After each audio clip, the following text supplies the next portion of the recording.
નમસ્કાર દર્શક મિત્રો, હું જપન શાહ, કાનમ એક્સપ્રેસ ન્યૂઝમાં આપનું સ્વાગત છે. જોઈએ આજના મુખ્ય અને મહત્વના સમાચાર. ભરૂચ નજીક નર્મદા નદીના કિનારે આવેલા ઝાડેશ્વર શ્રી નીલકંઠેશ્વર મહાદેવ મંદિરે શ્રાવણ માસના પ્રથમ સોમવારે વહેલી સવારથી જ શિવભક્તોની ભારે ભીડ જોવા મળી હતી. નર્મદા સ્નાન બાદ ભક્તોએ મહાદેવના દર્શન કરી ધન્યતા અનુભવી હતી.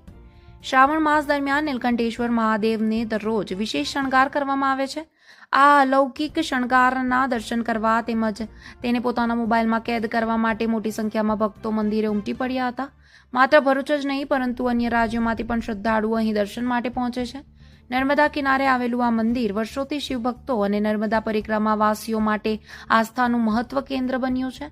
મંદિર સાથે જોડાયેલા ઇતિહાસ મુજબ પરમ પૂજ્ય યોગીરાજ યાજ્ઞિકજીએ આ પવિત્ર સ્થળના વિકાસ માટે ટ્રસ્ટની રચના કરી હતી. તેમના નિધન બાદ અધૂરા રહેલા કાર્યને આગળ વધારવા વર્ષ 1981માં પરમ પૂજ્ય સાવલીવાડા સ્વામીજીના સાનિધ્યમાં નવનિર્મિત શિવાલયનું ખાતમુહૂર્ત કરવામાં આવ્યું હતું. મંદિરનું નિર્માણ માત્ર 12 મહિનામાં પૂર્ણ થયું હોવાનું જણાવાય છે. શ્રાવણ માસ દરમિયાન હજારો ભક્તો નર્મદા સ્નાન કરી નીલકંઠેશ્વર મહાદેવના દર્શન માટે પહોંચે છે. મંદિર પરિસરમાં સાધુ સંતો અને નર્મદા પરિક્રમાવાસીઓ માટે રહેવા તથા ભોજનની નિઃશુલ્ક વ્યવસ્થા પણ કરવામાં આવે છે. મંદિર પરિવાર દ્વારા આ વ્યવસ્થા કરવામાં આવે છે. વર્ષ દરમિયાન મોટી સંખ્યામાં પરિક્રમાવાસીઓ અહીં રોકાણ કરી આ સુવિધાનો લાભ મેળવે છે. આસ્થા, સેવા અને નર્મદા કિનારાની પવિત્રતાના સંગમ સમાન નીલકંઠેશ્વર મહાદેવ મંદિર શ્રાવણ માસમાં ભક્તિમય વાતાવરણથી ગુંજી ઉઠ્યું છે. રિપોર્ટર રવિ સૈયદ, ભરૂચ.